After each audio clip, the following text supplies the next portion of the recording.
জি বিপ্লব ভাই, রাষ্ট্রপতিকে অপসারণ করলে তো নির্বাচন হচ্ছে, সেই ক্ষেত্রে বিএনপির আশায় তো গুড়ে বালি।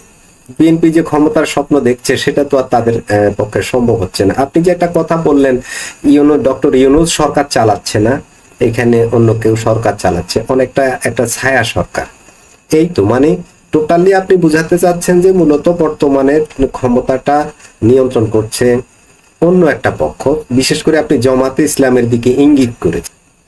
এটা অনেকেই এই ধরনের মন্তব্য করছে এবং আপাত দৃষ্টিতে এমনটাই মনে হচ্ছে। অর্থাৎ আর যে ছোট ছোট দলগুলো আছে ওই দলগুলো সম্ভবত জামাতের নিয়ন্ত্রণে রয়েছে, এমনটাও কেউ কেউ বলেন।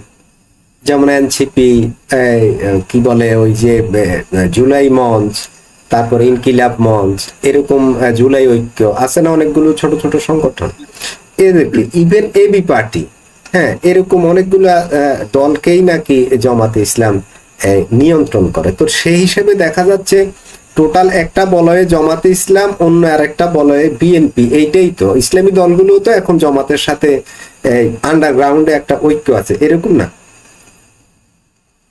জি, এখন প্রশ্ন হচ্ছে, কিছু চাঞ্চল্যকর তথ্য পাই অনেকের কাছ থেকে।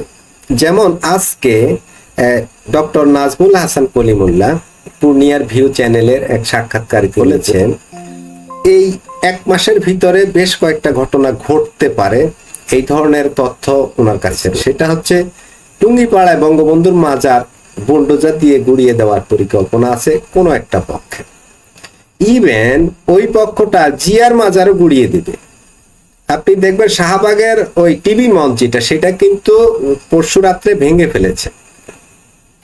এই যে ভয়ঙ্কর কিছু পরিকল্পনা, এগুলো কি দেশকে গৃহযুদ্ধের দিকে নিয়ে যাবে না এমন কিছু ঘটলে?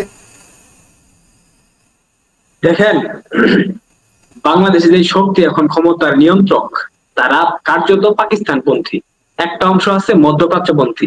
তো এরা কোনোভাবেই চায় না বাংলাদেশে গণতন্ত্র প্রতিষ্ঠিত হোক। এখন আপনি যেটা আমাকে বলতেছেন যে টুঙ্গিপাড়া মাজার গড়িয়ে দেওয়া হবে, যদি সেটা তারা সফল হয়, আমি বলছি না তারা পারবে না, কারণ তারা তো মবের সংস্কৃতি সৃষ্টি করেছে, মবের মাধ্যমে যে কোনো কিছু তারা চাচ্ছে পাচ্ছে, সরকার তাদেরকে কিছু বলছে না।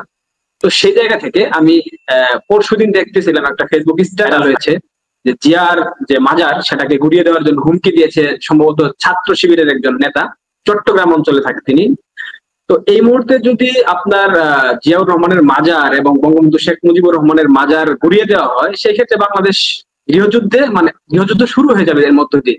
কারণ আপনি দেখেন 5ই আগস্ট শেখ হাসিনাকে হত্যা করার পরিকল্পনা ছিল, সুস্পষ্ট পরিকল্পনা ছিল শেখ হাসিনাকে হত্যা করা হবে, তার লাশ বিভৎস ভাবে প্রদর্শন করা হবে বাংলাদেশের প্রত্যেকটা স্থানে এবং আন্তর্জাতিক ভাবে সেটা দেখানো হবে মিডিয়াতে, এরকম একটা পরিকল্পনা ছিল। তো সেটাতে তারা ব্যর্থ হয়েছে। ওই জায়গা থেকে গৃহযুদ্ধের একটা পরিকল্পনা ছিল, যেমনটা আপনি ধরেন বাংলাদেশ আওয়ামী লীগের 30% সমর্থক আমি ধরে নিলাম বাংলাদেশের মোট জনসংখ্যার, আমি 40%-এর দিকে যাচ্ছি না। যদি আওয়ামী লীগের 30% হয়, বিএনপিরও কিন্তু 25 কিংবা 30%-এর মতো সমর্থক বাংলাদেশে আছে। জামাত, এনসিপি, এবি পার্টি, হেফাজতে ইসলাম, খেলাফতে মজলিস, ইসলামী আন্দোলন বাংলাদেশ, অর্থাৎ ইসলামিস্ট যে দলগুলো রয়েছে, এদের সমর্থন সংখ্যা আপনি ধরেন 10%, 20% আপনার ধরেন একদম একদম নিরপেক্ষ যুদ্ধপন্থী এখানে একটা অংশ রয়েছে, তারা কোনো দলের সমর্থন করে না, বাট মুক্তিযুদ্ধকে সমর্থন করে, মুক্তিযুদ্ধের চেতনায় বিশ্বাস। জাতীয় পার্টিরও একটা ভালো সমর্থন কিন্তু আছে, জাতীয় পার্টির একটা বিশাল সমর্থন আছে। এবং আমি দেখলাম জাতীয় পার্টির নতুন একজন নেতা নির্বাচিত হয়েছেন, ব্যারিস্টার শামীম হায়দার পাটোয়ারি, যথেষ্ট খুবই ভালো, পছন্দ করি, উনি ভালো কথা বলতে পারেন। তো উনার নেতৃত্বে আশা করি জাতীয় পার্টি হয়তো একটা ভালো পজিশনের দিকে যাবে। বিশেষ করে উত্তর অঞ্চলে, উত্তরবঙ্গে তাদের একটা শক্তিশালী অবস্থান ছিল, সেটা হয়তো বা আবারও সুপ্রতিষ্ঠিত হবে, ওইটা ভিন্ন প্রসঙ্গ। বাট যদি এই মুহূর্তে আপনি জিয়াউর রহমানের মাজার ভাঙে তারা, কিংবা বঙ্গবন্ধু শেখ মুজিবের মাজার ভাঙে, তো 30-60 ধরেন 60 বাদ দিলাম আমি, 50% সমর্থক মোট জনসংখ্যার।